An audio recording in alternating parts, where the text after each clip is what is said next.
acerca de su Hijo, nuestro Señor Jesucristo, que era del linaje de David según la carne, que fue declarado Hijo de Dios con poder, según el Espíritu de Santidad, por la resurrección de entre los muertos. Romanos 1, 3-4. Llegamos ahora a la siguiente declaración en estos versículos que fue declarado Hijo de Dios con poder, según el Espíritu de Santidad, por la resurrección de entre los muertos. Esta es una afirmación vital y, obviamente, nos presenta un contraste con lo que tenemos en la declaración anterior. Es un paralelo, es también un contraste. En primer lugar, acerca de su Hijo, nuestro Señor Jesucristo, que era del linaje de David según la carne. Luego, hay otro lado al que Pablo viene ahora. La primera afirmación es, declarado, Él ha sido declarado Hijo de Dios con poder. Esta palabra, declarado, es una que debemos contrastar con la palabra, hecho, en el versículo 3. Él fue hecho de la simiente de David, según la carne, pero no ha sido hecho Hijo de Dios con poder, según el Espíritu de Santidad. Ha sido declarado, esto, no hecho. Y ved la importancia de enfatizar eso.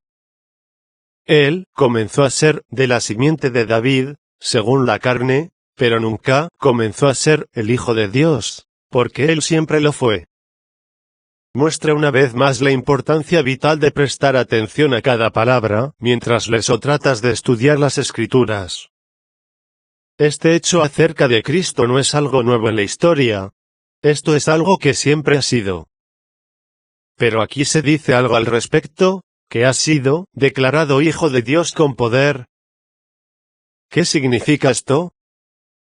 Las autoridades nos dicen, y con razón, que esta palabra que aquí se traduce como declarado, es una palabra que se utilizó originalmente para marcar los límites de un campo. Por ejemplo, ¿usted tiene alguna propiedad? ¿Cómo sabe cuál es su propiedad, y cuál es la del otro hombre? Bueno, tal vez haya una valla, una línea dibujada, o una especie de canalón excavado, o algo así. Ahora bien, esa es la idea detrás de esta palabra. Significa originalmente lo que delimita o marca un campo o una propiedad. Es la definición de ciertos límites. Y esa es la palabra que se usa aquí sobre nuestro Señor sobre este respecto. Puedes usar, si quieres, la palabra probado. Se demostró que era el Hijo de Dios con poder, en lugar de declarado. O de nuevo, puedes pensar en ello en términos de la declaración de una votación. Tomemos el tiempo de las elecciones. Por ejemplo, los votos son contados, y después de que han sido contados, se hace una declaración. No es la declaración la que elige a un hombre para el Parlamento. Es el número de votos el que lo hace. Pero el número de votos que un candidato ha obtenido se expone en la declaración de la votación. Ahora bien, según el apóstol, lo que le sucedió a nuestro Señor en la resurrección fue algo así.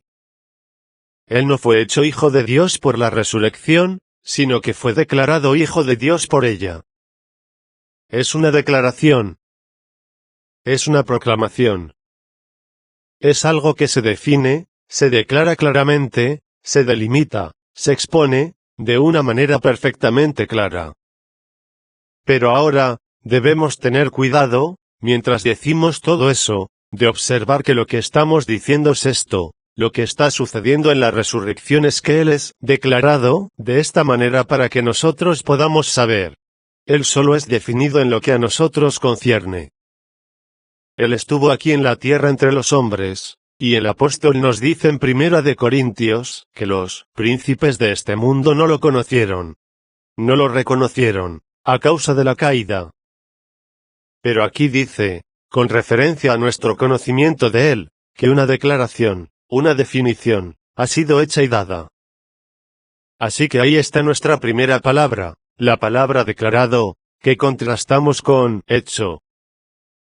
Llegamos, entonces, a la siguiente frase. Que se ha declarado. Jesucristo ha sido declarado Hijo de Dios con poder. Ahora bien, el término Hijo de Dios no tiene por qué detenernos en este punto, porque, en cierto sentido, toda la declaración está hablando de ello, pero ustedes notan que la declaración no dice que Él fue hecho Hijo de Dios. Él fue declarado Hijo de Dios. Él es el único Hijo de Dios. Y a veces la Escritura lo dice así, sin el artículo, Dios, habiendo hablado muchas veces, y de muchas maneras en otro tiempo a los padres por los profetas, en estos postreros días nos ha hablado por el Hijo, el único Hijo.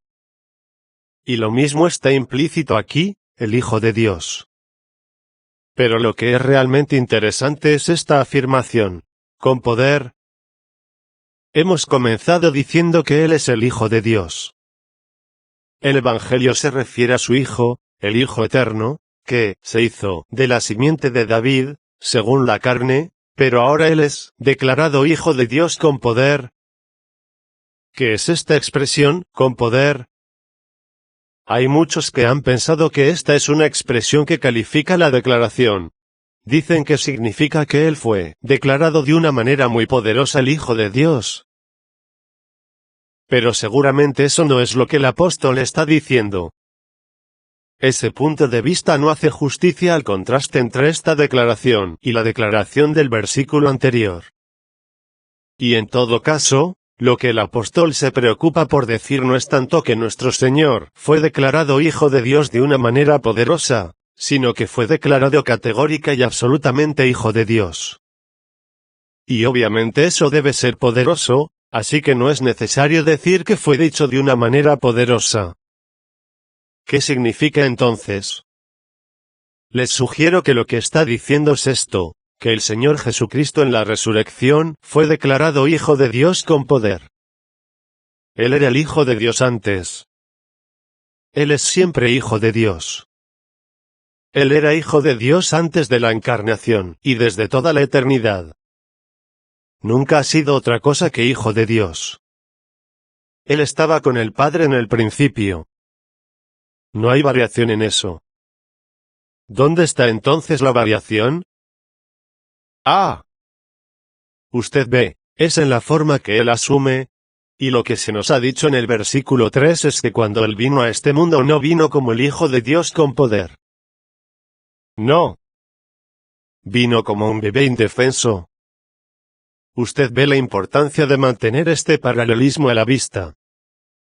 Aunque seguía siendo el Hijo de Dios, era débil, estaba indefenso, tenía que ser cuidado como cualquier otro niño, tenía que ser alimentado y cuidado, todo lo que le sucede a cualquier otro niño tenía que pasarle a él. No era él, Hijo de Dios con poder, que yacía indefenso en el pesebre. Él era el Hijo de Dios, sí, pero no el Hijo de Dios con poder. O sea, que cuando vino como un bebé, el poder del Hijo de Dios estaba velado en la carne. ¿Recuerdas de nuevo ese himno de Charles Wesley? Es sin duda el mejor himno de Navidad jamás escrito, cubierta en carne y hueso la divinidad ve. Sí, en ese pesebre está velado en la carne, pero lo que dice el apóstol es que en la resurrección Él es declarado Hijo de Dios con poder. Es allí donde nos damos cuenta de lo poderoso que es ahí. Ahora bien, esta es una afirmación, por supuesto, que se hace en otros lugares de la Escritura. Por ejemplo, si te vuelves a la oración del Señor en Juan 17, 2 lo encontrarás diciendo, como tú le has dado potestad o poder sobre toda carne. Pero lo más sorprendente es que lo encontrarán en Mateo 28, 18 donde nuestro Señor está hablando a sus discípulos justo al final, cuando está a punto de dejarlos. Él dice, toda potestad me es dada en el cielo y en la tierra. Por tanto, id, y haced discípulos a todas las naciones, bautizándolos en el nombre del Padre, y del Hijo, y del Espíritu Santo. Ahí está. El resultado de la resurrección es que el poder se manifiesta. Ahora bien, esto es seguramente lo que el apóstol está enfatizando aquí. O tome otro ejemplo en 2 Corintios 13, 4. Aquí está el mismo contraste, porque, aunque fue crucificado en debilidad, vive por el poder de Dios. Sí, él era débil según la carne del linaje de David, pero ahora, como resultado de, y en, la resurrección, Hijo de Dios con poder. ¿Qué cosa tan tremenda es esto? En otras palabras, la resurrección nos permite verlo como realmente es y por lo que es. Mientras estuvo aquí en la carne, mucho fue escondido. Cuando Dios envió a su único Hijo a este mundo para realizar esta gran redención, lo envió de incógnito, por así decirlo. De modo que, al mirar a ese bebé, a menos que fueras inspirado en el Espíritu Santo como lo fueron Simeón y Ana, la profetisa, no verías nada más que un bebé. Cubierta de carne y hueso, la divinidad ve. Tomó la forma de un siervo. Se humilló a sí mismo, y trabajó como carpintero. Él sigue siendo el Hijo de Dios eterno, en todos sus poderes, pero ha dejado a un lado las señales de su gloria para este propósito. Es como un rey que viaja de incógnito, va al continente, pero no anuncia que es el rey de Inglaterra o el príncipe de Gales. Viaja como Mr. Smith, y la gente no se da la vuelta para mirarlo. Ellos esperarían que un rey tuviera todas las insignias y que fuera reportado en los periódicos. Sigue siendo un rey, o un príncipe, cualquiera que sea. No ha cambiado su ser ni su posición, pero viaja de incógnito. Pero en el momento en que llegas a la resurrección, la gloria regresa, las señales regresan, Hijo de Dios con poder ahora. Eso es lo que declara la resurrección. Lo que estaba velado mientras estaba aquí en la tierra, ahora está completamente revelado. Una proclamación. Por lo tanto, es muy importante que tomemos estas palabras de la manera correcta.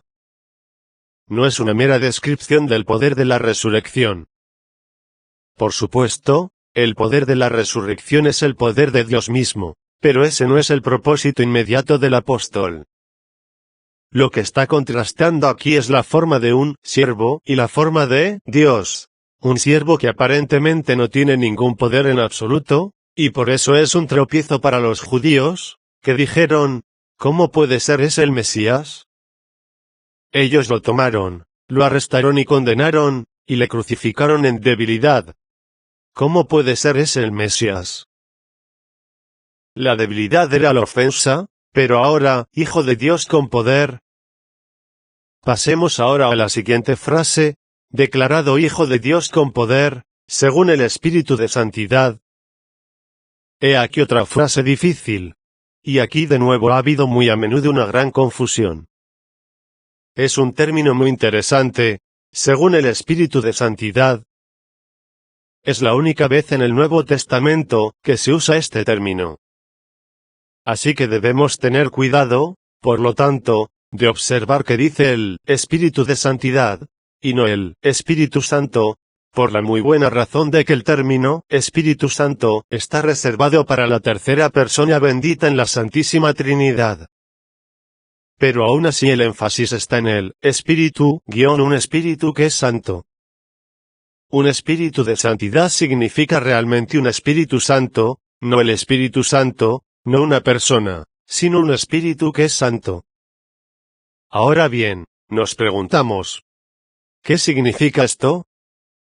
Y de nuevo, sugiero que la única manera de entenderlo correcta y verdaderamente es recordar nuestro paralelismo, el contraste, que él todavía lleva en su mente, con lo que ha dicho en el tercer versículo. Allí, ustedes recuerdan, fue esto, acerca de su hijo, que nació de la descendencia de David según la carne, bla. Ahora bien, según el Espíritu de Santidad, es el paralelo a, según la carne. Hay dos lados del contraste que he empleado. Una vez más, debemos ser claros en cuanto al significado de esto.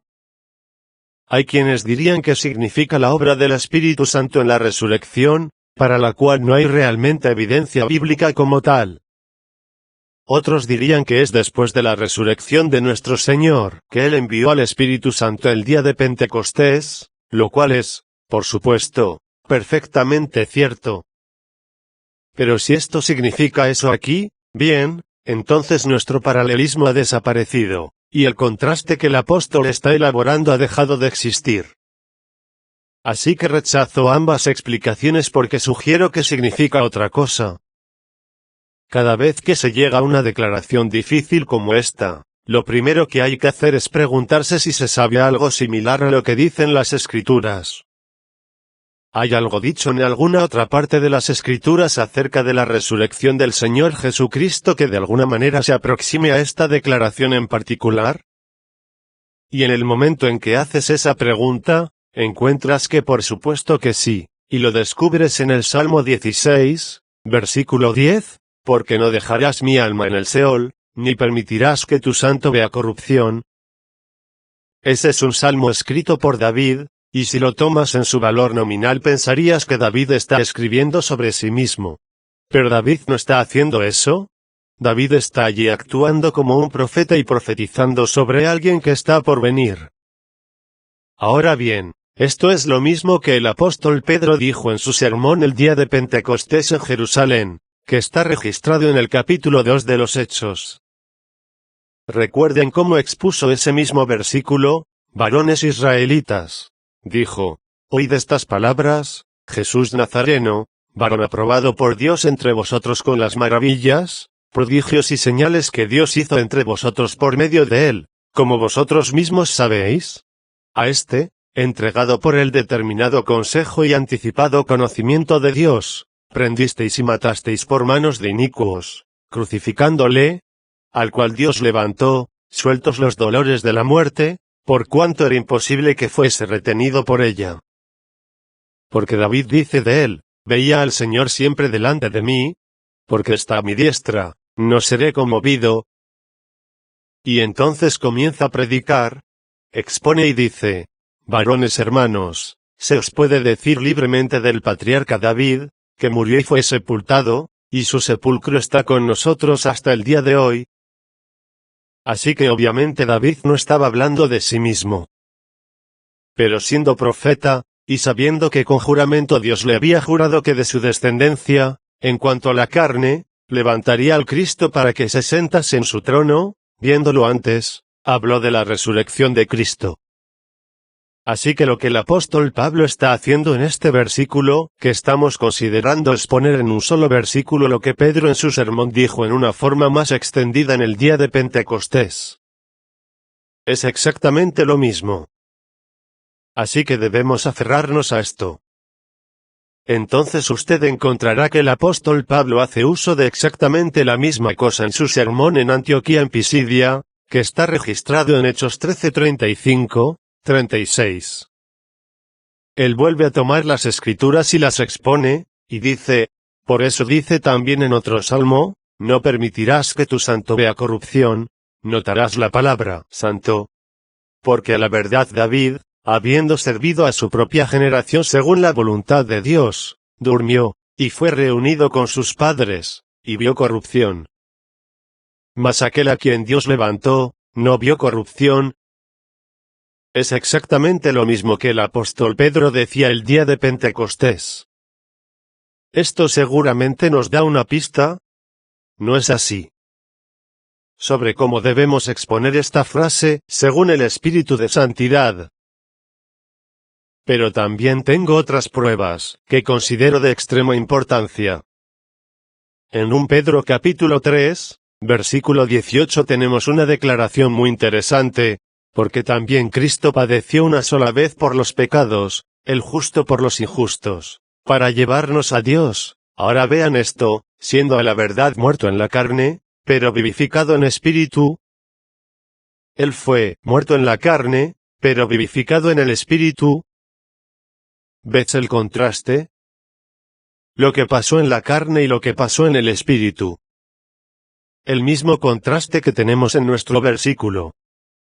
Usted realmente tiene la misma cosa en 1 Corintios 15:45, donde Pablo dice: así también está escrito, fue hecho el primer hombre Adán alma viviente, el postrer Adán, espíritu vivificante. En efecto, el apóstol lo dice de nuevo en 1 Timoteo 3:16, e indiscutiblemente, Grande es el misterio de la piedad, Dios fue manifestado en carne, justificado en el Espíritu. El mismo contraste otra vez, carne y espíritu. Entonces, ¿qué entendemos por esto? Bien. ¿No es evidente, de todas estas citas, que tenemos en cada una de ellas el mismo punto que el apóstol está haciendo en este cuarto versículo? Él está contrastando lo que era verdadero de nuestro Señor en la carne con lo que es verdadero de nuestro Señor en el Espíritu. Después de la carne fue hecho de la simiente de David, y vino en debilidad. En su ser espiritual Él es Hijo de Dios con poder y eso es probado por la resurrección. Ahí, entonces, está el contraste. En otras palabras, nuestro Señor tenía una existencia en la carne, tiene una existencia en el Espíritu, y su existencia en el Espíritu es santa.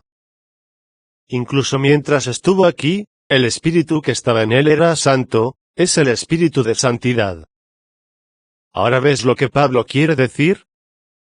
Es el contraste, entonces, entre lo que él era como hijo de hombre, y lo que él es como hijo de Dios, y esta es la diferencia que Pablo saca a relucir en términos de carne y espíritu. El Espíritu que estaba en Cristo es el Espíritu de santidad. Las tres personas benditas en la Santísima Trinidad, sus espíritus son santos. El Espíritu del Padre es un Espíritu de santidad, y el Espíritu Santo es un Espíritu de santidad. Eso es lo que está diciendo. En cuanto a su Espíritu de santidad, Él es el Hijo de Dios. Eso es lo que lo hace Hijo de Dios.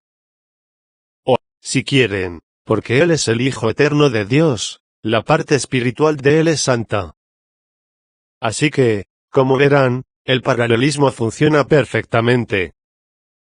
Según la carne, de la simiente de David, según el Espíritu, ese Espíritu que es el Hijo Santo de Dios con poder.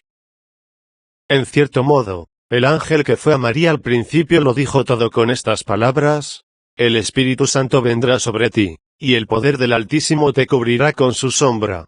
Por lo cual también el santo ser que nacerá, será el amado Hijo de Dios. ¿Se dan cuenta de cómo es llamado? ¿Siempre está esa cosa santa? No permitirás que tu santo vea corrupción. Esa es la manera de hablar de él. El espíritu que está en él es santo. Es distinto del hombre. Nuestro espíritu no es santo. Su espíritu es santo, porque él es Hijo de Dios.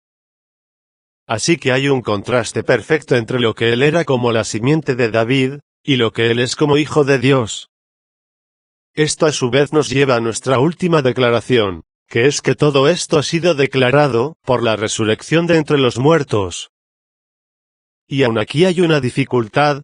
Este es un versículo muy interesante. Ahora encontrará que en la versión estándar revisada está traducida de la siguiente manera: fue designado Hijo de Dios en poder según el Espíritu de santidad por su resurrección de entre los muertos. Pero es una traducción totalmente injustificable. Eso no es en absoluto lo que tienes en el griego, y ciertamente Pablo no escribió eso.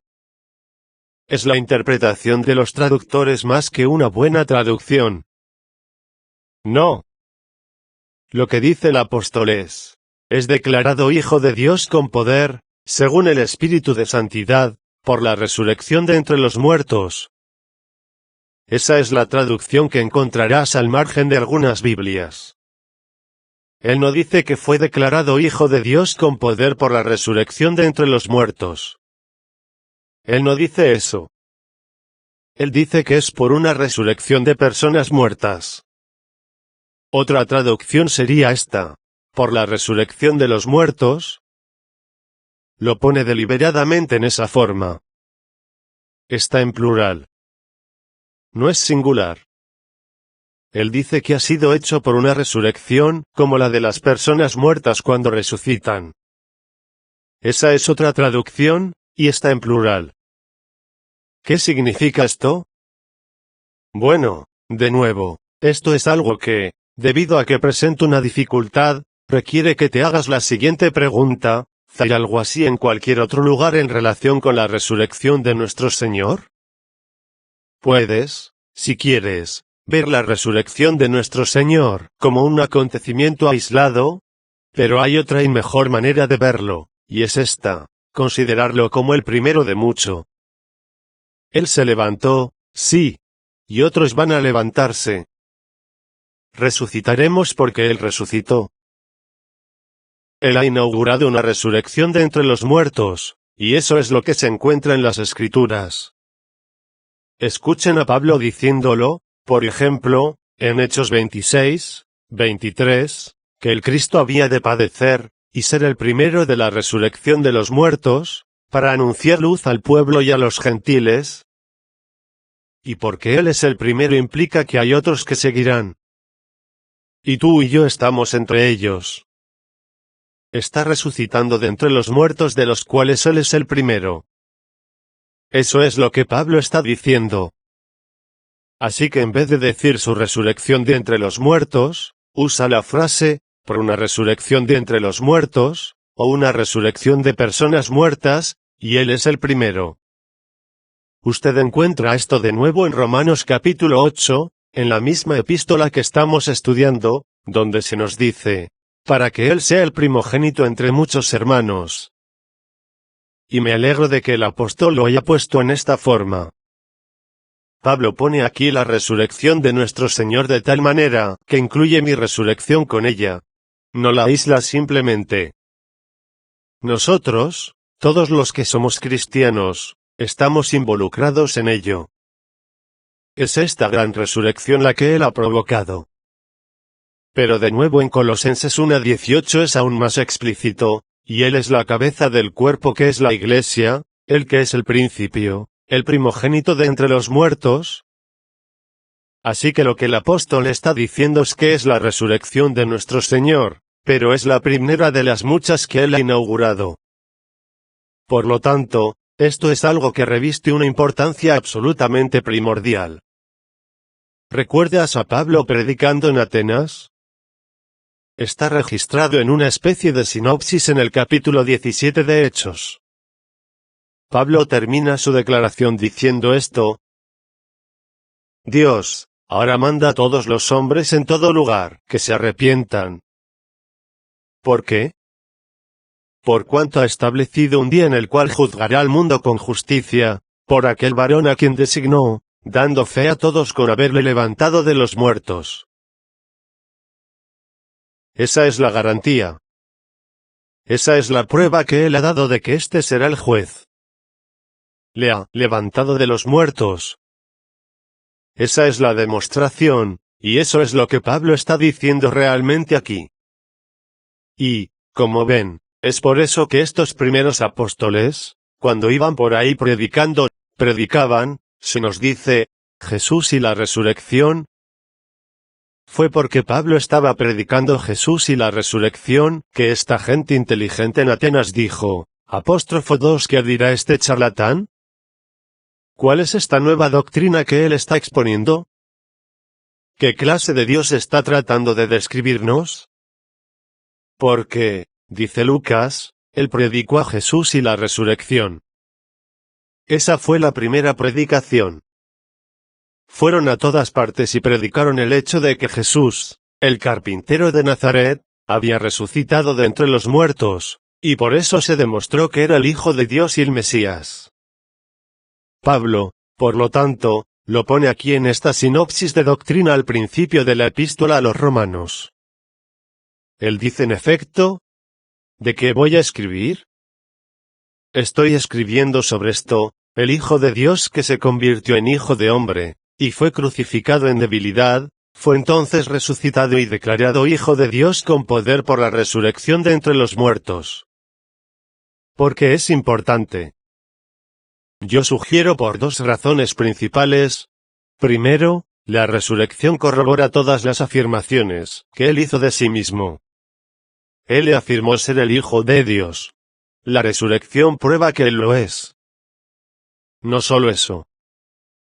Cumple las profecías que él hizo acerca de sí mismo.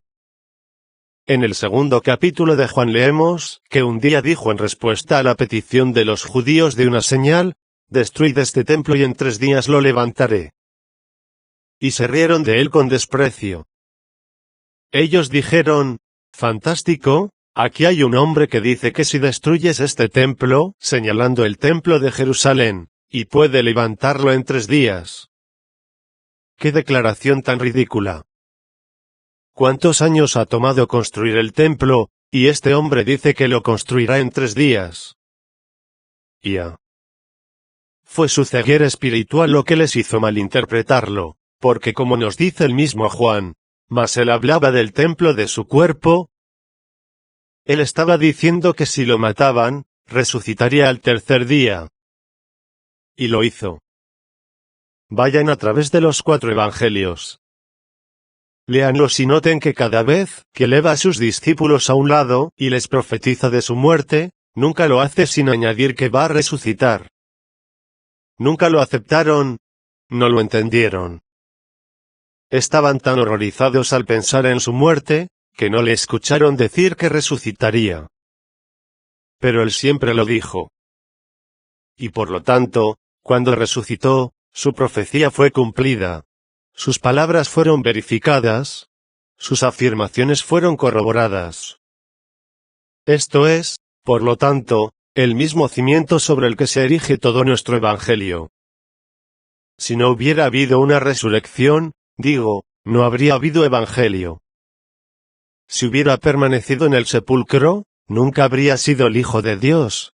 No habría sido nuestro Salvador. Aquí está lo que nos prueba que Él es, y que somos salvos por Él, porque, como ven, Él es el primogénito de los muertos. Él es el primero en resucitar de la tumba. Espera un minuto, dice alguien. Has olvidado a Lázaro. Pero Lázaro no experimentó ninguna resurrección. Lázaro fue resucitado. Lázaro ciertamente fue devuelto a la vida, pero posteriormente murió, y fue enterrado, y su cuerpo vio corrupción en la tumba.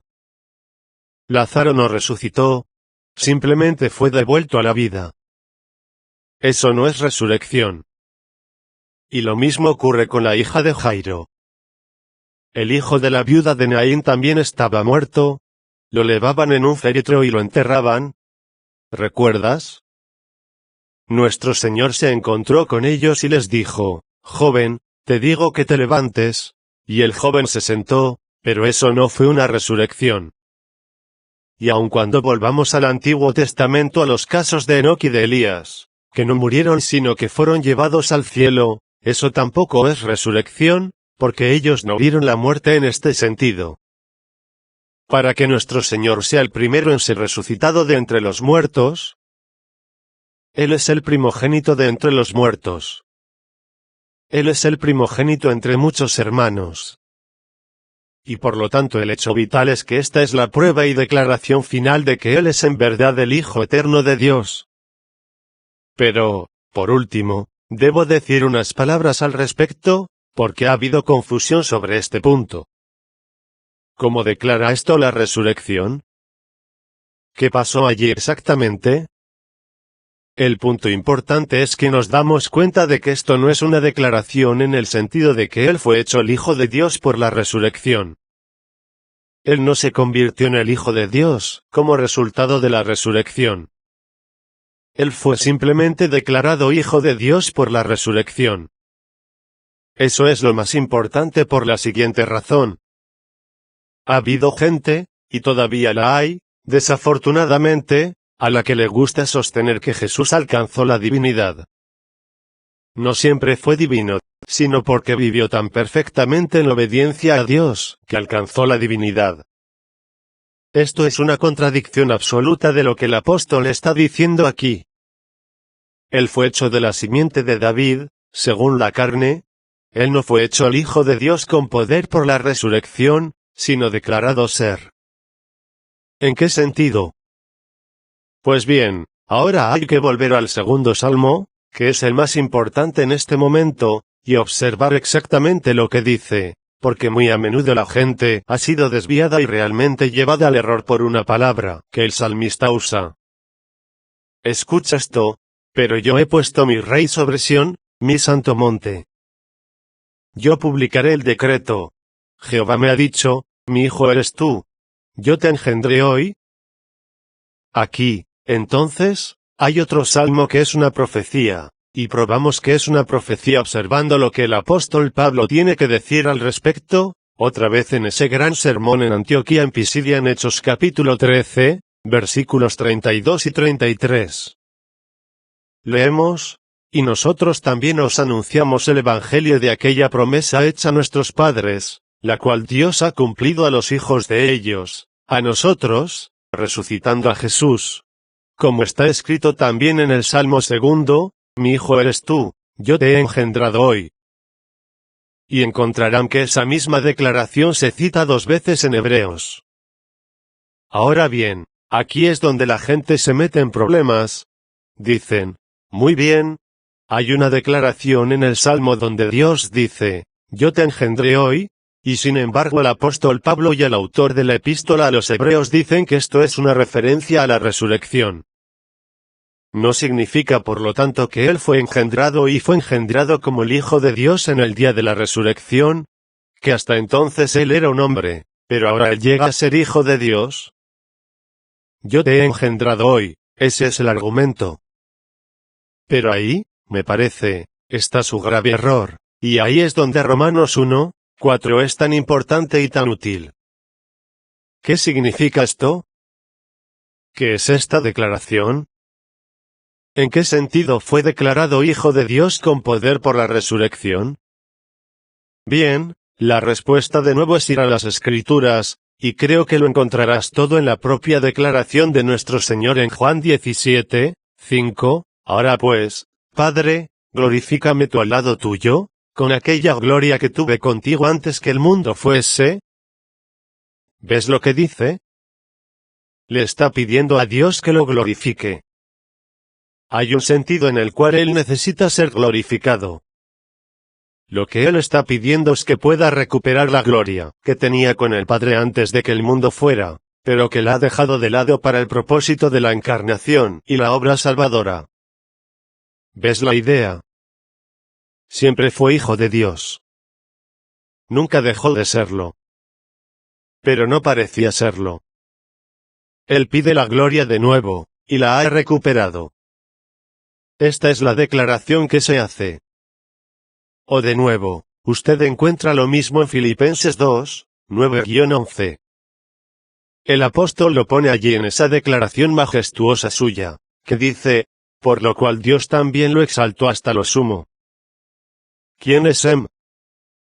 Pues bien, este es aquel de quien ya nos ha hablado, el cual, siendo en forma de Dios, no estimó el ser igual a Dios como cosa a que aferrarse, sino que se despojó a sí mismo, tomando forma de siervo, hecho semejante a los hombres. Y estando en la condición de hombre, se humilló a sí mismo. Por lo cual Dios también le exaltó hasta lo sumo, y le dio un nombre que es sobre todo nombre, para que en el nombre de Jesús se doble toda rodilla de los que están en los cielos, y en la tierra, y debajo de la tierra. Y toda lengua confiese que Jesucristo es el Señor, para gloria de Dios Padre. ¿Qué significa todo esto? Bien, claramente significa que lo que sucedió en la resurrección es que Él es reinstalado en esta posición. Siempre fue así, pero por un momento dejó de ejercer sus prerrogativas pareciendo que no las tuviera, pero de nuevo se le restituye, por así decirlo, en una declaración pública. Probaré con una ilustración simple.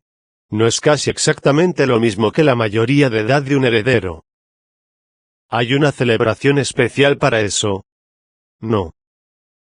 Cuando el heredero de un gran estado y de una gran familia llega a la mayoría de edad hay una especie de proclamación, una declaración, un anuncio y un banquete, una declaración pública. Por supuesto, siempre ha sido el heredero, y el hecho de que pase de un día a otro y cumpla los 21, o lo que sea, en este día, realmente no le importa.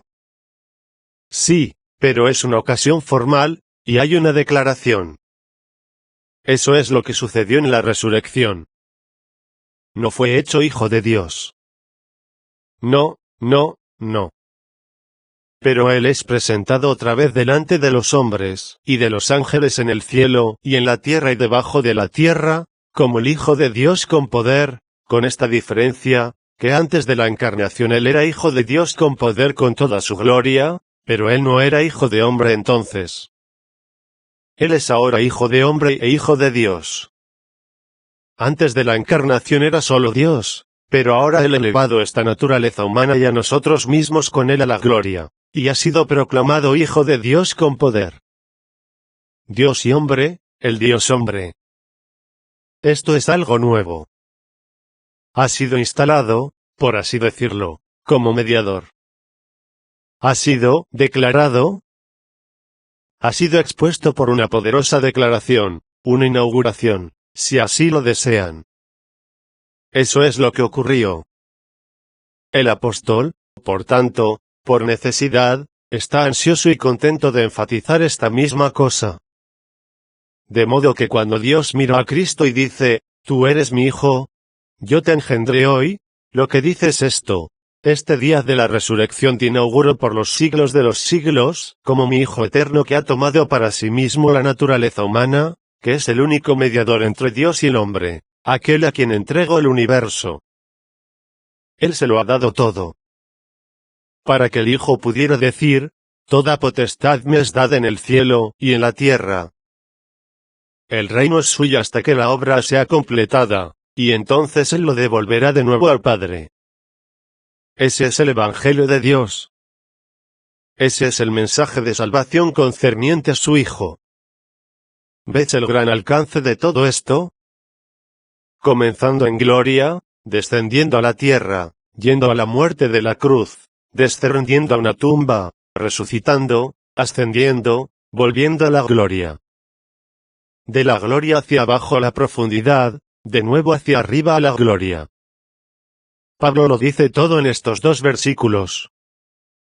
Acerca de su Hijo, nuestro Señor Jesucristo, que era del linaje de David según la carne, que fue declarado Hijo de Dios con poder, según el Espíritu de Santidad, por la resurrección de entre los muertos. Un misterio. Una maravilla. Dos naturalezas, una persona. El Hijo de Dios. Dios es una única persona, pero hay dos naturalezas en Él, la divina y la humana que Él ha tomado para sí. Completamente humano. Completamente divino. Ambos en una sola persona. Sin mezclar, y sin embargo, ambos estaban allí y se unieron. No intentes entenderlo. Es el misterio de los misterios. Es la maravilla de la eternidad. Pero es la manera en que Dios nos salva. Eso es lo que Él ha hecho. Eso es lo que les voy a decir, dice Pablo a los romanos. Por supuesto, siempre lo decía. Permítame terminar recordándoles cómo se lo dice a Timoteo, e indiscutiblemente, grande es el misterio de la piedad. Dios fue manifestado en carne, justificado en el Espíritu, visto de los ángeles, predicado a los gentiles, creído en el mundo, recibido arriba en gloria. De gloria en gloria. Pero lo que Él hizo mientras estuvo aquí. Él obró y cumplió la gran salvación por la cual somos reconciliados con Dios, y justificados de las demandas de la ley. Ese es el tema de la epístola a los romanos. ¿Alguien sigue decepcionado porque voy muy despacio? ¿Hubieras preferido que me apresurara a leer estos versículos para poder llevarte a los capítulos 6, 7 y 8? Si es así, entonces me desespero de ti. Lo que estamos tratando aquí es de suma importancia, la persona del Hijo de Dios, y lo que Él ha hecho por nuestra salvación. Meditémoslo, el tema de la Navidad, el tema eterno. Me encanta escuchar la historia que las voces de ángeles cuentan. Como una vez el Rey de Gloria bajó a la tierra para morar. Pero gracias a Dios Él regresó de nuevo a la gloria, habiendo vencido a todos los enemigos, la muerte, el infierno, el Hades, todo incluido. Él está sentado en su trono, y esperando hasta que todos sus enemigos sean puestos por su estrado. Gloria a Dios en las alturas. En la tierra, buena voluntad para con los hombres.